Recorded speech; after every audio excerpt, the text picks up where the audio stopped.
Assalamualaikum warahmatullahi wabarakatuh. Apa kabar pemirsa Satelit TV dimanapun Anda berada? Senang sekali malam hari ini saya Hanan Wiyoko mengawal program Dialog Interaktif.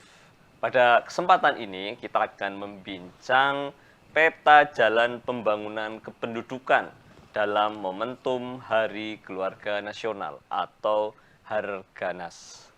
Pemirsa, perlu diketahui, setiap tanggal 29 Juni kita peringati sebagai Hari Keluarga Nasional atau yang disebut tadi Harganas. Ini digawangi oleh Kementerian Kependudukan dan Pembangunan Keluarga atau disingkat Kemenduk Bangga atau BKKBN yang merupakan transformasi dari Badan Kependudukan dan Keluarga Berencana Nasional. Peringatan Harganas tidak hanya acara seremoni semata, akan tetapi ada makna terdalam dari peringatan Harganas. Tak lain adalah untuk mengingatkan seluruh anak bangsa bahwa keluarga merupakan wahana utama dan pertama dalam konteks pembangunan bangsa. Hari Keluarga Nasional atau Harganas merupakan momentum strategis untuk mengadvokasi pemangku kepentingan di berbagai tingkatan, mulai sinergitas lintas sektor dan kesadaran akan pentingnya integrasi peta jalan atau roadmap pembangunan kependudukan dalam rencana pembangunan daerah. Nah, untuk membincang tema ini di studio sudah hadir narasumber, ini luar biasa kompetensinya. Sudah hadir Sekretaris Kementerian Kependudukan dan Pembangunan Keluarga Kemenduk Bangga atau BKKBN. Beliau adalah Profesor Budi Setiono Esos Empol Admin PhD. Kita sapa beliau pemirsa. Selamat malam Prof. Selamat malam Mas Hanan, apa kabar? Alhamdulillah sehat. Gimana kabar Prof? Sehat? Alhamdulillah sehat-sehat. Oke, pemirsa, beliau Prof Budi Setiono merupakan putra daerah dari Banyumas, begitu ya Prof? Iya, orang Banyumas, Orang asli. Banyumas, luar biasa ini, putra daerah sukses. Beliau kecamatan Kemeranjen ya Prof? Kemeranjen. Oh, desanya mana Prof? Desa Kecila. Oh, Desa Kecila. Silahkan Prof bisa menyapa pemirsa Satelit TV di rumah maupun pemirsa streaming YouTube Satelit TV. Assalamualaikum warahmatullahi wabarakatuh, sedulur konco semua pemirsa Satelit TV yang berbahagia. Alhamdulillah atas berkah rahmat dari Allah Subhanahu wa taala saya diperkenankan untuk bersilaturahim. Semoga kita bisa bertukar informasi dan pikiran pengalaman untuk kemajuan bangsa kita. Amin, amin, amin. Terima kasih Prof, luar biasa ini. Saya juga merasa senang ini bisa mengawal orang penting ini, pejabat di Kementerian Kemenduk Bangga, dan lebih senang lagi ini ternyata berasal dari daerah kita sendiri. Luar biasa ini. Pemirsa, mohon izin ini saya akan membacakan profil beliau. Tak kenal maka tak sayang ya Prof. Kita akan mengenalkan, membacakan profil beliau. Lahir di Banyumas, tadi desanya di Kecila pada tanggal 11 Oktober tahun 71. Saat ini menjabat Sekretaris Kementerian Kependudukan dan Pembangunan Keluarga. Nah, beliau sebelum diangkat menjadi sesmen, Prof Budi Setiono ini seorang dosen.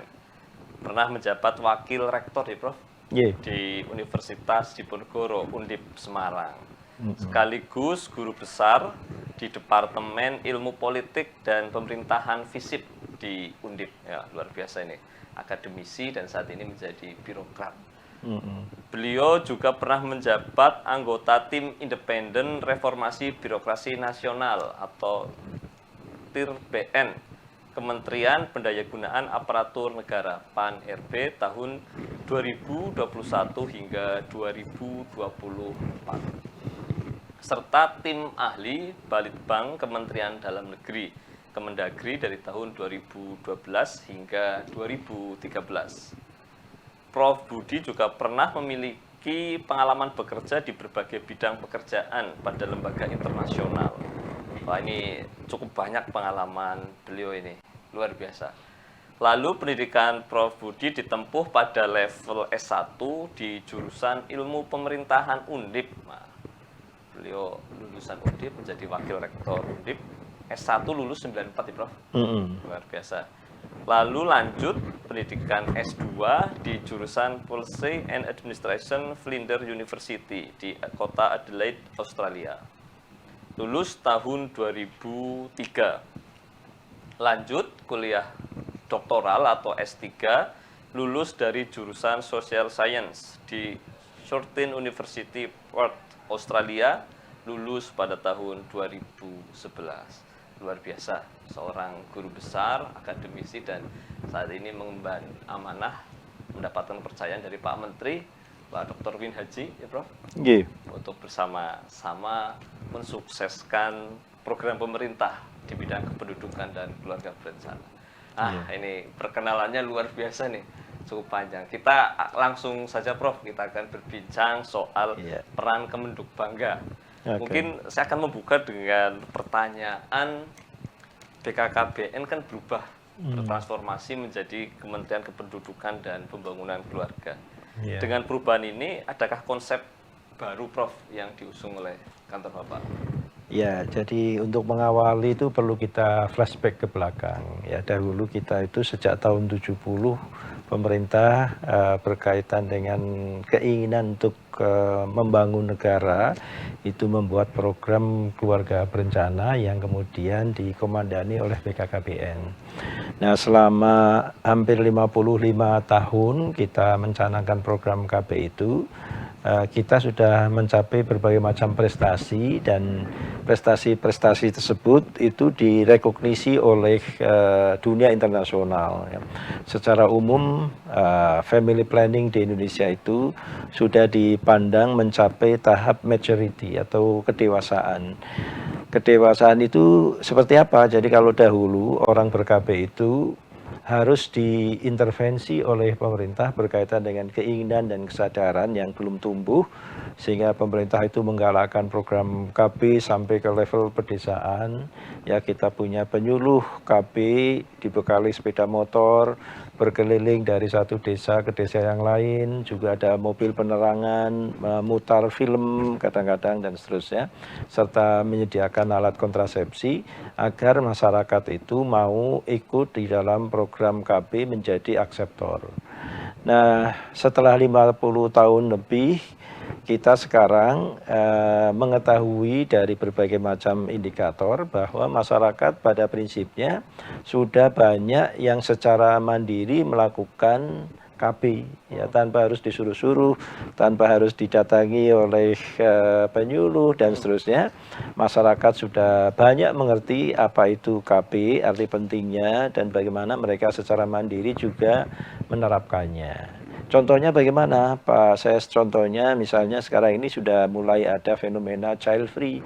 Orang ketika berumah tangga belum tentu mereka ingin punya anak. Bahkan kalau dulu kita kan mendorong supaya setiap rumah tangga cukuplah anaknya 2, lebih baik atau lebih sehat.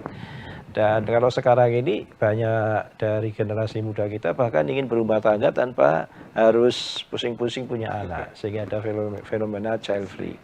Nah, sehingga dalam konteks itu sebenarnya KB memang program KB di Indonesia itu sudah mencapai tahap kedewasaan atau maturity. Nah, pertanyaan lebih lanjut itu adalah setelah kita dewasa terus mau apa? Apakah terus kemudian BKKBN dibubarkan, atau kalau di daerah itu ada dinas KB atau OPD KB dibubarkan atau dialihfungsikan atau apa? Nah, tentu saja tidak sesederhana itu, karena persoalan dari kependudukan, keluarga berencana dalam merupakan bagian dari isu kependudukan dalam konteks bahwa ketika kita melakukan proses pembangunan itu menempatkan penduduk sebagai subjek yang harus diperhitungkan kebutuhannya, layanannya, orientasi untuk sejahteranya dan seterusnya. Sehingga walaupun family planning program di Indonesia itu sudah mencapai tahap maturity, bukan berarti BKKBN dan juga UPDKB atau Dinas KB itu dibubarkan, sebab masih banyak hal yang harus diurusi, atau bahkan sekarang urusan itu menjadi lebih kompleks dari sebelumnya. Misalnya kalau kita melihat ya, berbagai macam fenomena pada saat sekarang ini, banjir terjadi di mana-mana. Daerah itu sudah membangun capek-capek, membuat perumahan, membuat sentra industri, membuat jalan, jembatan, ketabrak banjir. lalu kemudian rusaklah semua infrastruktur itu. Nah, terus kemudian juga kita melihat banyak daerah yang mengeluh tentang sampah yang tidak bisa tertangani. Sungai-sungai kita zaman saya masih remaja kecil itu kalau habis sekolah pulang jegur kali mandi ya kan. Tapi kalau sekarang jegur kali mandi, nah bukannya sehat tapi malah mungkin keracunan, gatal-gatal, alergi dan seterusnya karena saking kotornya sungai oleh sampah, oleh limbah industri dan seterusnya. Nah, sehingga ini kita sebenarnya harusnya mencari tahu kenapa hal itu terjadi. Tapi dari konteks kependudukan, semua masalah-masalah itu terjadi itu sebenarnya diakibatkan karena ketidakmampuan atau ketidakmauan atau ketidakpedulian kita di dalam mengantisipasi pertumbuhan penduduk dan segala macam dampak negatif maupun positif dari pertumbuhan penduduk itu. Hal mana misalnya dengan pertumbuhan penduduk yang tidak terkendali, kita tidak bisa melakukan proses perencanaan di bidang landscaping, di bidang perumahan, housing, di bidang pelayanan kesehatan, di bidang ketenaga kerjaan, sehingga misalnya kemarin ramai di medsos orang rebutan lowongan pekerjaan, jumlahnya lowongan pekerjaan sedikit, yang mencari kerja puluhan ribu malah saling berkelahi satu sama lain dan menimbulkan kecaosan atau hiruk pikuk atau ketidaktertiban akibat dari peristiwa-peristiwa yang tadi saya katakan. Nah, itu semua hulunya adalah dari persoalan kita tidak mengantisipasi pertumbuhan penduduk kita atau tidak menghitung secara presisi kalkulatif. Kalau misalnya di Kabupaten Banyumas saya tidak tahu, mungkin jumlah pertambahan penduduk katakanlah itu 100.000 setiap tahun. Maka pertanyaannya adalah apa yang dipersiapkan oleh pemerintah daerah Kabupaten Banyumas, juga Provinsi Jawa Tengah dan juga pemerintah di tingkat pusat tentu saja mengantisipasi jumlah penduduk 10.000 yang bertambah setiap tahunnya di Kabupaten Banyumas misalnya Kak. Nah, kalau ada tumbuh 100.000 penduduk setiap tahun, itu artinya pemerintah daerah harus menyiapkan tambahan puskesmas berapa? Rasio dari puskesmas 1 itu kira-kira melayani 10.000 penduduk idealnya. Sehingga kalau ada pertambahan 100.000 penduduk, berarti harus ada 10 puskesmas terbangun setiap tahun, mestinya begitu. Atau memperbesar kapasitas layanan dari puskesmas yang ada, sehingga bisa menampung sesuai dengan jumlah kebutuhan penduduknya ya. Nah, kemudian kalau ada 100.000 penduduk bertambah setiap tahun, berarti juga harus ada penyediaan tenaga kerja, penyediaan lowongan pekerjaan ya, job availability yang jumlahnya harus mencukupi terhadap 100.000 orang yang bertambah itu. Kalau tidak bagaimana? Kalau tidak maka ada sebagian dari penduduk kita yang mungkin mereka tidak bisa hidup secara ideal ya, mungkin mereka itu harusnya dilayani dokter 1 jam, antrinya menjadi 2 jam, 2 minggu atau bahkan 2 bulan. Orang yang harusnya bisa bekerja menjadi kalau tidak diantisipasi, mereka menganggur selama hidupnya dan seterusnya. Nah, itu adalah urusan kependudukan yang mana itu sekarang BKKBN berubah menjadi Kemenduk, Kementerian Kependudukan dan Pemulihan Keluarga, dalam konteks mengantisipasi isu-isu tersebut. Itu kira-kira cerita. Oke, siap Prof. Jadi bisa saya tarik ini ada relevansi hubungan tugas Kemenduk Bangga dengan persoalan kependudukan dan persoalan masyarakat. Betul. Oke, luar biasa di sini perannya. Pemirsa, kita akan lanjut lagi perbincangan semakin dalam tentang tugas dan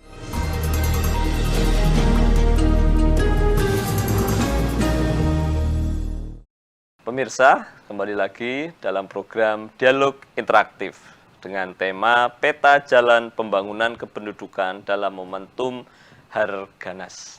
Di studio sudah hadir Sekretaris Kementerian Kependudukan dan Pembangunan Keluarga BKKBN. Beliau Profesor Budi Setiono SOS Empol Admin PhD.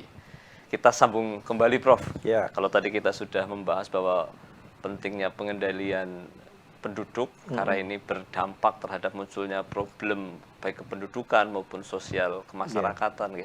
Sekarang ingin berbincang ke bonus demografi. Ini sering ada istilah bonus demografi dan bagaimana menurut sudut pandang Bapak melihat kondisi negara kita dengan persoalan kependudukan dan bonus demografi yang saat ini tengah dinikmati. Bagaimana Prof?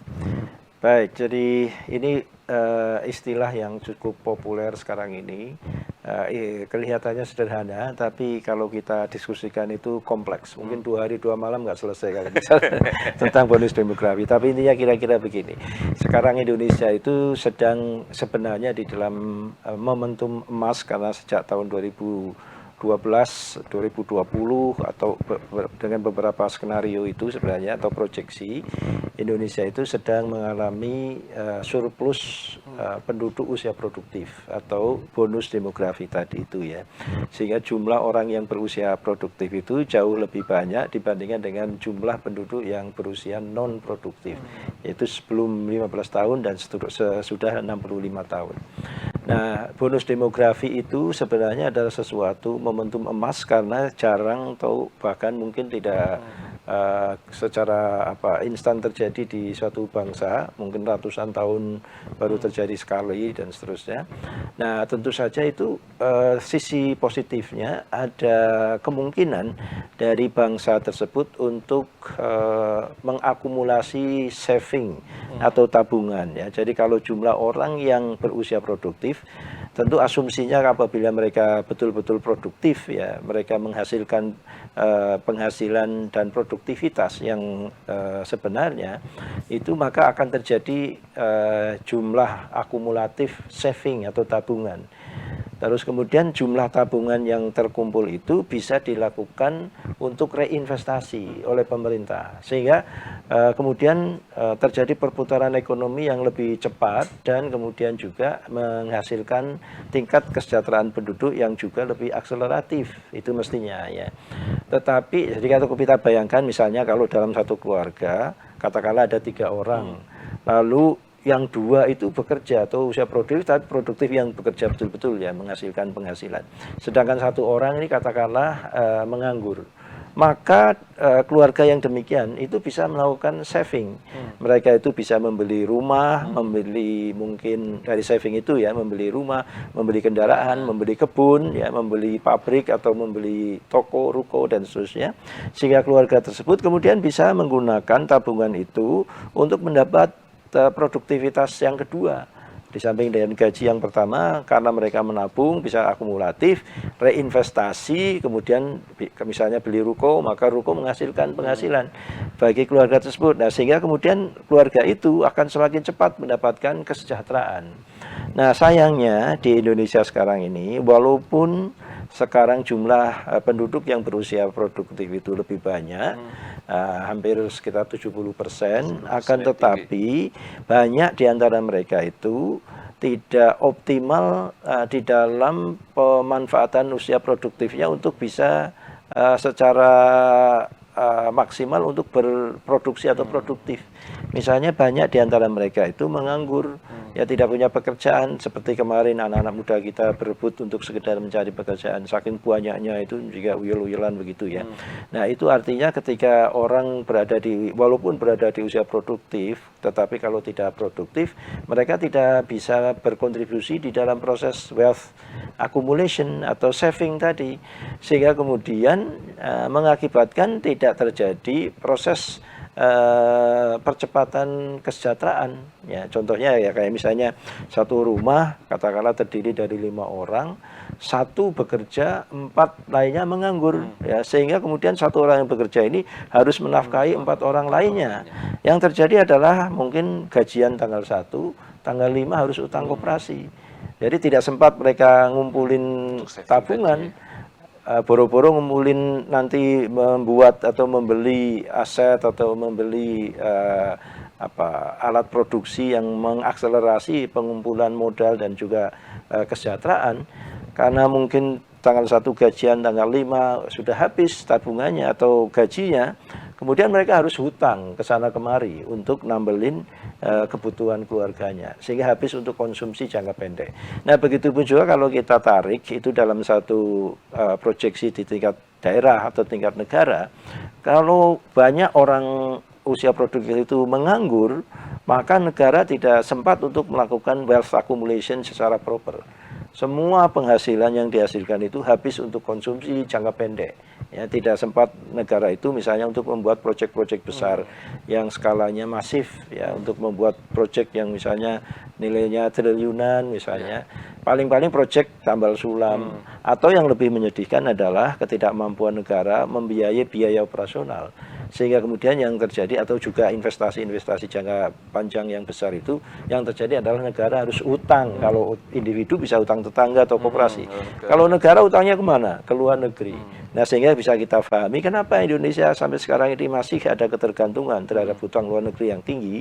Di antaranya adalah kita belum berhasil untuk melakukan kapitalisasi bonus demografi tersebut. Nah, dengan demikian kami di Kementerian Kemendukbangga itu sedang berpikir keras. Kita jangan sampai momentum bonus demografi ini lewat begitu saja. Dan atau bahkan kita juga yang sedang kita khawatirkan itu, manakala jumlah orang yang produktif usianya itu menganggur, mereka ini bukan hanya tidak mampu berkontribusi, tapi juga menggerogoti kemampuan kelompok yang produktif lainnya untuk bisa lebih akseleratif menjadi tidak bisa. Misalnya apa? Mereka yang menganggur karena saking terdesak kebutuhan lalu melakukan tindakan kriminal, merampok, memeras, menindas orang yang sebenarnya harus bekerja menjadi tidak bisa bekerja. Dan kemudian tentu saja lebih memperparah keadaan, sehingga yang namanya bonus demografi itu bukan menjadi bonus, tetapi menjadi bencana demografi. Nah, itu yang kita upayakan jangan sampai terjadi, dan kita harus menyadarkan semua pihak, masyarakat, pemerintah daerah, termasuk juga para pemangku kebijakan di tingkat pusat, untuk mengetahui bahaya bonus demografi menjadi bencana demografi akibat tidak adanya kebijakan antisipatif dan langkah-langkah yang konvergen di antara sektor-sektor yang harusnya bertanggung jawab. Itu kira-kira. Luar biasa ya. Saya yang mendengar ini membayangkan peran dan tanggung jawabnya Kemendukbangga besar ya, Prof? Ya, sangat menentukan Sangat di menentukan ya, masa tadi sekarang nantinya. berhasil atau tadi ada kendala dalam memanfaatkan bonus demografi ini menjadi sebuah keniscayaan. Betul. Betul, oke. Pemirsa, tadi luar biasa kita sedang berbincang bagaimana sih baiknya memanfaatkan bonus demografi ini, dan nanti akan kita bahas bagaimana upaya komitmen Kemendukbangga beserta jajaran hingga ke daerah. Bonus demografi harus dimanfaatkan seoptimal mungkin. Simak setelah jeda pariwara berikut ini, tetap bersama Satelit TV Inyong Epol.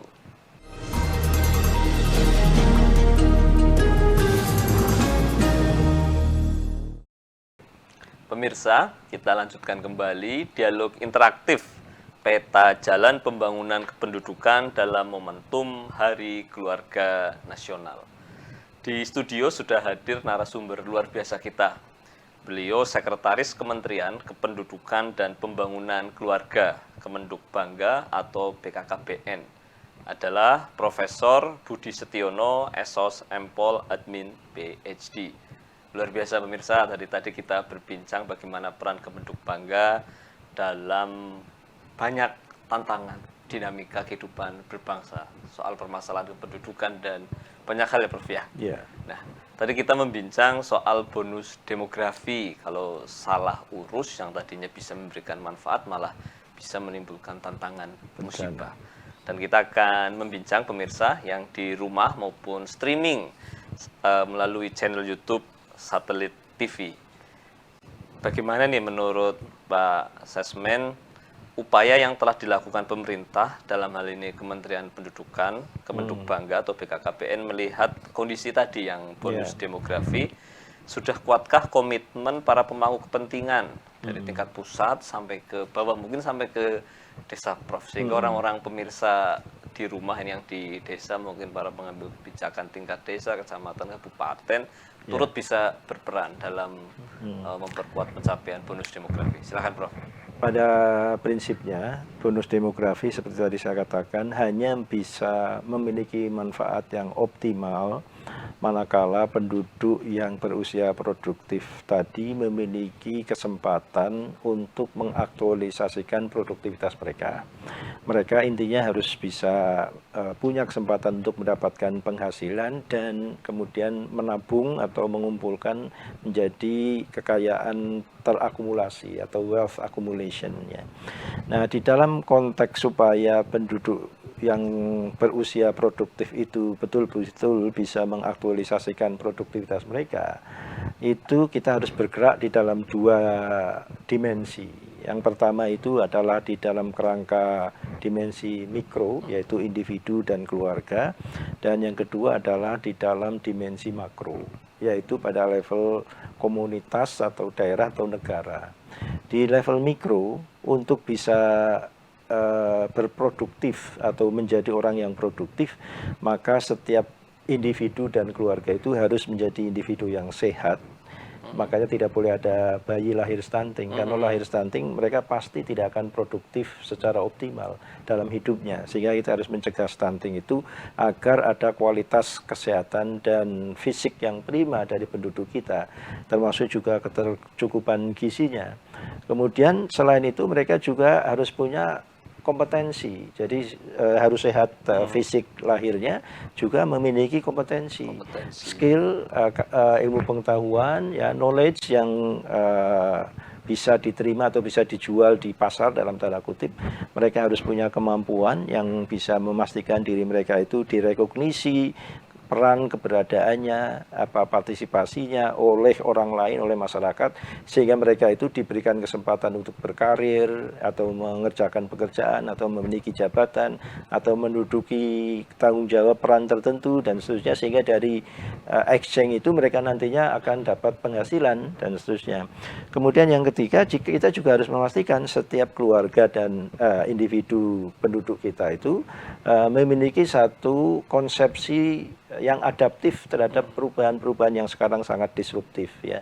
Misalnya munculnya teknologi digital dan khususnya AI itu akan mengakibatkan berbagai macam shifting di dalam pekerjaan, di dalam cara kita mengelola organisasi, mengelola negara, mengelola pemerintahan, mengelola desa kita dan seterusnya, yang berbeda dengan zaman kita masih remaja atau beberapa puluh tahun yang lalu. Nah, sehingga di dalam konteks itu Kementerian Kemenduk Bangga itu juga memiliki program-program untuk memastikan setiap penduduk Indonesia dan setiap keluarga Indonesia itu memiliki perhitungan yang matang terkait dengan tiga hal itu. Mereka harus sehat lahir batin, mereka juga harus memiliki kompetensi skill yang memadai, dan memiliki agility untuk beradaptasi terhadap perubahan yang sekarang terjadi, itu kira-kira. Nah, kemudian yang pada dimensi yang kedua, dimensi strategis di tingkat pemerintahan, apakah itu pemerintahan daerah maupun juga pemerintah nasional, itu juga pemerintah daerah dan nasional tentu saja, pemerintah pusat itu harus punya satu kebijakan yang memastikan adanya environment pendukung bagi penduduk itu untuk bisa menjadi penduduk yang produktif. Jadi tidak boleh namanya pemerintah di level daerah misalnya atau juga di tingkat nasional membiarkan ada warga negara yang sekedar untuk mencari pekerjaan susah. Jadi harus ada satu kebijakan misalnya yang bisa mengidentifikasi baik data yang presisinya kuat tentang kebutuhan job market sekarang ini apa. Itu harus ada data-data yang memungkinkan misalnya industri ini butuhnya tenaga kerja dengan profil postur seperti apa. Dan kemudian negara memberikan insentif, fasilitas, layanan supaya warga negara itu bisa mematchkan diri, bisa menyesuaikan diri dengan kebutuhan market tadi. Dari sisi pendidikan, dari sisi keterampilan, sertifikasinya, itu negara harus menciptakan itu. Sehingga kemudian tidak terjadi mismatch seperti sekarang. Orang belajar apa, yang dibutuhkan apa di industri, tidak ketemu. Atau juga ada ketiadaan informasi, di sini ada berapa orang, di sini butuhnya berapa orang, tidak ketemu lagi. Nah, sehingga yang terjadi itu mismatch yang menyebabkan orang tidak sempat lagi untuk memiliki kesempatan berproduksi secara optimal pada usia produktif mereka. Nah, Kemenduk Bangga ini bergerak di dalam dua segmen tadi. Di level mikro kita mendorong individu dan keluarga untuk menjadi individu dan keluarga berkualitas pada satu sisi. Pada level makro kita mendorong konvergensi kebijakan antara kementerian dan lembaga, juga antara pemerintah pusat dan pemerintah daerah untuk memikirkan kebijakan-kebijakan strategis apa yang bisa memungkinkan terlaksananya produktivitas warga negaranya itu secara optimal. Oleh karena itu saya keliling ke berbagai macam daerah, termasuk pulang kampung ini ke Banyumas, dalam rangka untuk memastikan konvergensi kebijakan antara pusat dan daerah terjadi. Sehingga mudah-mudahan dengan apa yang kita lakukan itu tidak ada lagi warga negara untuk sekedar bisa dapat pekerjaan dan penghasilan itu kebingungan. Nah, itu kita harus mencarikan peta jalan, mencarikan lingkungan, menciptakan lingkungan yang kondusif dan juga memungkinkan bagi orang yang compliance atau menurut kepada program dari pemerintah mendapatkan insentif, mendapatkan dukungan, entah itu dukungan dari sisi kelembagaan, dari sisi legalitas, dari sisi finansial, agar betul-betul mereka siapa saja yang ingin berproduksi maksimal, intinya mereka harus punya kesempatan untuk mengaktualisasikan potensi tersebut itu. Sehingga kemudian secara kolektif negara itu bisa melakukan wealth accumulation, bisa mengumpulkan tabungan dari warganya, dan kemudian itu dipakai untuk reinvestasi kembali, untuk membuka lapangan pekerjaan baru, untuk mendirikan universitas, untuk menyediakan infrastruktur sehingga ekonomi lebih cepat berjalannya dan seterusnya dan seterusnya. Luar biasa, saling berkaitan ya Prof ya, tadi soal komitmen dan daya dukung juga harus sampai ke bawah, pemerintah kabupaten ke desa ikut bersama-sama bergerak mensukseskan. Oke, terima kasih Prof. Pemirsa, tadi perbincangan semakin menarik, tapi tahan dulu pemirsa, kita akan jeda pariwara, kembali lagi setelah jeda, tetap bersama Satelit TV Inyong Epom.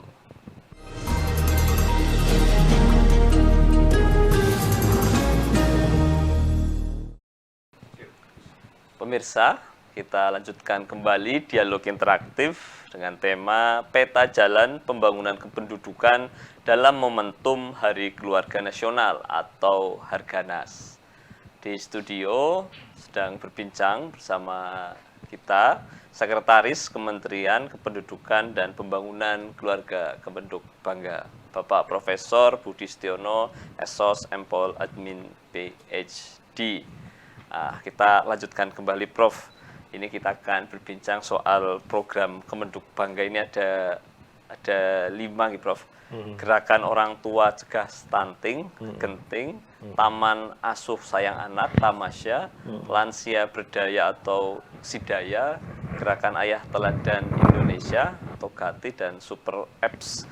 Barangkali program-program dari Kemenduk Bangga ini yang tadi disebutkan ini relevansi dengan tujuan yang ingin dicapai, Prof. Seperti apa? Iya, jadi untuk menyongsong kapitalisasi, upaya kapitalisasi bonus demografi itu, tentu itu menjadi tanggung jawab semua kementerian dan lembaga, juga setiap level pemerintahan mulai dari desa sampai ke pusat. Nah, kita juga di Kementerian Kemenduk Bangga itu mengkonsepkan kontribusi yang kira-kira punya daya dampak yang signifikan terhadap proses kapitalisasi bonus demografi tersebut dengan 5 quick win tadi. Yang pertama itu adalah GATI, Genting, Gerakan Orang Tua Asuh Cegah Stunting. Itu dimaksudkan agar kita bisa mengeliminir prevalensi stunting di kemudian hari. Kita harus pastikan bahwa tidak boleh ada lagi bayi lahir stunting di Indonesia. Karena apa? Karena tadi yang saya katakan, kalau ada orang lahir stunting, seumur hidup mereka tidak akan produktif optimal. Karena orang yang stunting itu ada incapacity dalam prosentase tertentu, di dalam psikomotoriknya, di dalam kognitifnya, di dalam afektifnya, kemampuan otaknya, dan kemampuan mereka untuk menerima inputan dari orang lain dan seterusnya.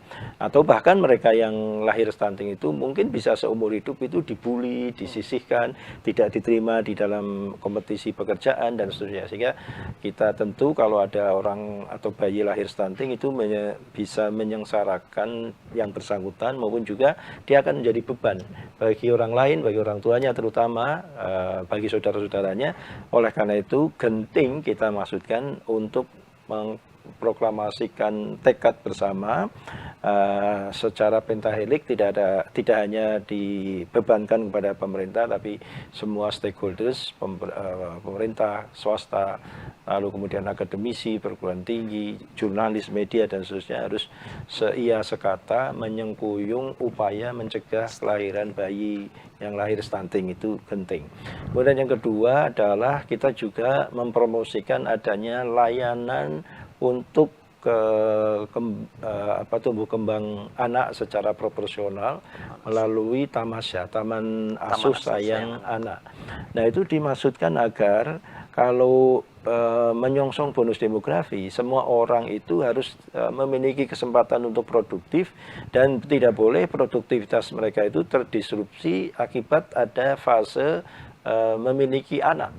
Kalau zaman sekarang orang punya anak itu mikir-mikir, oleh karena itu ada yang gerakan child free itu karena takut seandainya nanti anaknya lahir, orang tuanya harus bekerja, nggak ada yang mengasuh anak, dititip orang tuanya sudah sakit-sakitan, dititip pembantu, sekarang pembantu mahal dan seterusnya. Nah, sehingga kemudian pemerintah hadir mendorong semua komponen masyarakat, dunia usaha, instansi pemerintah harus menyediakan taman asuh yang memadai agar orang yang produktif bekerja itu tidak terdisrupsi ketika punya anak, bisa titip di situ sementara mereka melanjutkan karir. Sekarang ini kan banyak wanita yang mengundurkan diri dari pekerjaan ketika mereka melahirkan karena mereka harus mengasuh anaknya, lalu karirnya itu berhenti. Nah, kita tidak ingin terjadi kalau mereka berhenti, tingkat partisipasi angkatan kerja perempuan menjadi rendah. Sehingga walaupun sudah usia produktif, perempuan tidak bisa bekerja, ya produktivitas mereka menjadi tidak signifikan. Nah, oleh karena itu taman asuh sayang anak itu dimaksudkan mengatasi persoalan itu. Kemudian yang ketiga adalah gerakan ayah teladan Indonesia. Ini juga tadi memiliki relevansi dengan upaya kita menjadikan keluarga-keluarga Indonesia itu menjadi keluarga yang berkualitas, sehat, rohani, jasmani, dan memiliki satu konstruksi pemecahan yang komprehensif terhadap isu-isu keluarga. Misalnya, sekarang ini banyak sekali persoalan-persoalan baru muncul akibat adanya teknologi digital yang kebablasan. Sehingga misalnya anak-anak kita itu screen time untuk melihat gawe atau tablet atau handphone mereka itu berlebihan. Dan kemudian handphone itu menjadi orang sebut sebagai setan gepeng karena membentuk perilaku-perilaku yang positif maupun yang negatif. Apalagi yang negatif lebih banyak, itu tentu keluarga menjadi hancur, nilai-nilai keluarga, kebersamaan. Ya, seringkali kan kita melihat fenomena yang sering didiskusikan itu, orang ngumpul harusnya saling berinteraksi tapi masing-masing pegang HP yang kemudian interaksi tidak terjadi, menjauhkan yang dekat, harusnya mendekatkan yang jauh, ya. Tapi sekarang ini handphone itu menjadi bahaya yang tersendiri. Di samping tentu mempengaruhi, di samping pola pikir juga mempengaruhi kesehatan, ya. Orang yang kecanduan handphone misalnya atau bahkan judi online atau game online menyebabkan mereka disorientasi dalam kehidupan yang real begitu. Kemudian kita juga punya gerakan Lansia Tangguh, Sidaya, gerakan Lansia Berdaya, itu dimaksudkan juga mengatasi problematika angka ketergantungan akibat aging population. Jumlah lansia kita itu sekarang sudah sekitar 11% lebih, ya 12% bahkan kira-kira. Nah, tentu saja kalau orang tua itu sakit-sakitan atau mereka tidak punya keterampilan dan tidak punya kesiapan untuk masuk di usia lansia, mereka menjadi beban bagi generasi berikutnya. Generasi berikutnya misalnya harusnya produktif, mereka mau berangkat kerja, orang tuanya sakit, harus nganterin ke rumah sakit dulu.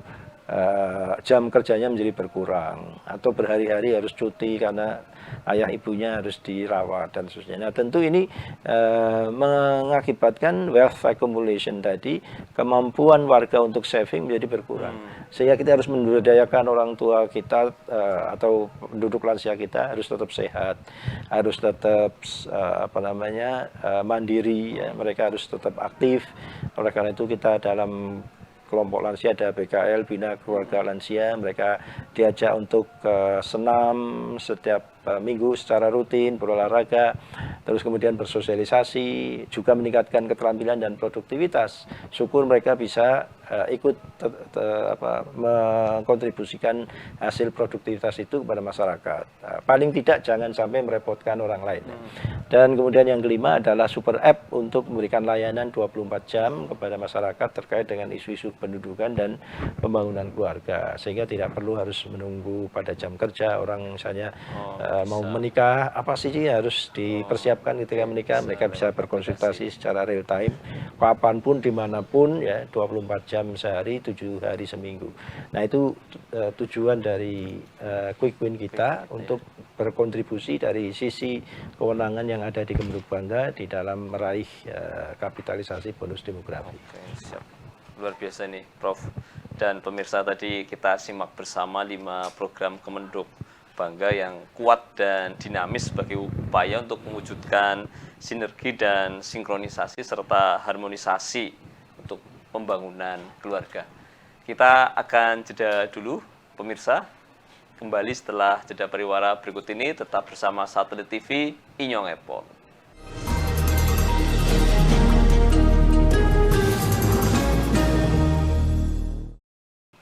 Pemirsa, kita lanjutkan kembali perbincangan dialog interaktif peta jalan pembangunan kependudukan dalam momentum Hari Keluarga Nasional atau Harganas. Kita ada di penghujung acara, sudah hampir 1 jam ini, Iya. Prof. Dan Ya, di studio hadir Sekretaris Kementerian Kependudukan dan Pembangunan Keluarga Kementerian Bangga, beliau Bapak Profesor Budi Setiono, Esos Empol Admin PhD. Nah, di sesi terakhir ini untuk penegasan, Prof, momentum Harganas, dampak yang signifikan yang dapat diperoleh dari penyelenggaraan momentum Harganas ini, Prof. Ya, jadi Harganas itu adalah merupakan momentum yang sebenarnya dulu dari sisi kesejarahan itu terjadi pada saat tentara-tentara pejuang kita itu kembali ke keluarga mereka masing-masing setelah melakukan perang gerilya. Pada saat Indonesia itu di agresi Belanda yang kedua. Ya. Nah, sehingga kemudian ini kita peringati bahwa di tengah perjuangan yang dilakukan oleh kita pada masa lalu, itu melihat bahwa keluarga itu sesuatu yang penting dan harus selalu dipupuk kebersamaan di antara anggotanya. Nah, sehingga di dalam peringatan Harganas itu kita juga memberikan ajakan ya kepada seluruh penduduk Indonesia untuk nguri-uri keluarga masing-masing untuk dijadikan sebagai kawasan candra di muka, dijadikan sebagai institusi untuk melakukan harmonisasi bersama dalam menghadapi dinamika kehidupan ya.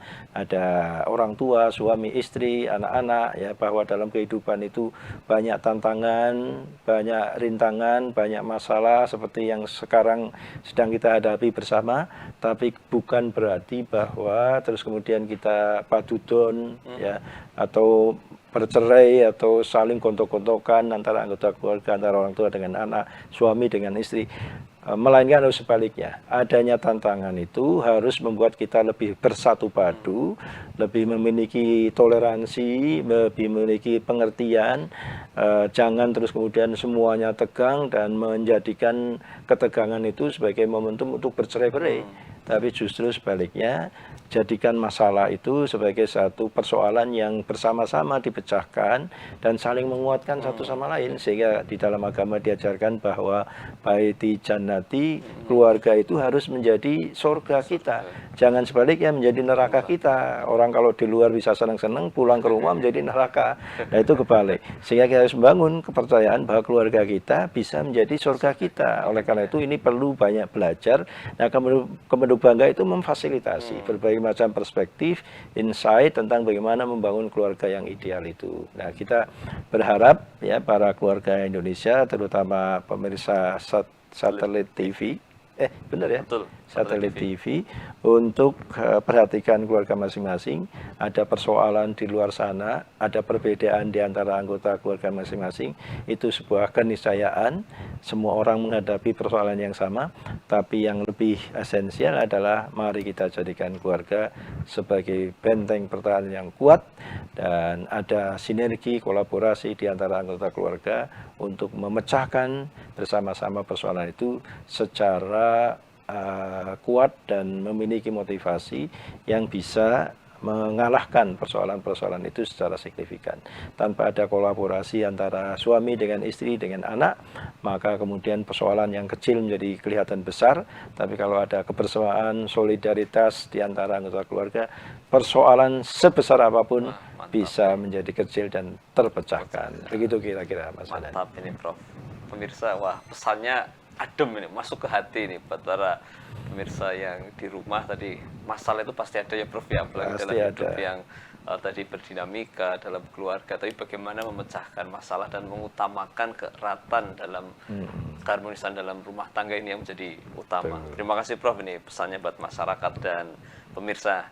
Dan terakhir Prof, ini kita di penghujung acara, kami pengen mendengar pesan dari Sesman, dari Bapak Prof Budi untuk masyarakat dalam pencegahan dan penanggulangan stunting serta peningkatan kualitas keluarga dan penduduk. Pesannya apa Prof?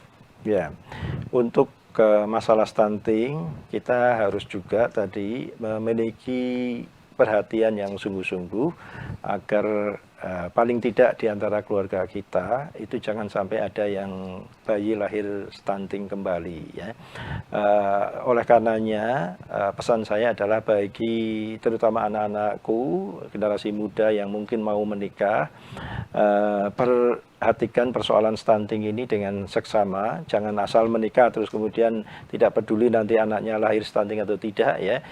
Kenali bahwa stunting itu terjadi karena beberapa faktor. Di antaranya adalah karena ketiadaan air bersih, ketiadaan sanitasi yang sehat, ketiadaan gizi yang mencukupi, atau juga tingkat stres yang dialami oleh orang tuanya berdampak kepada anaknya dan seterusnya, atau juga gaya hidup seperti merokok, minuman keras dan seterusnya.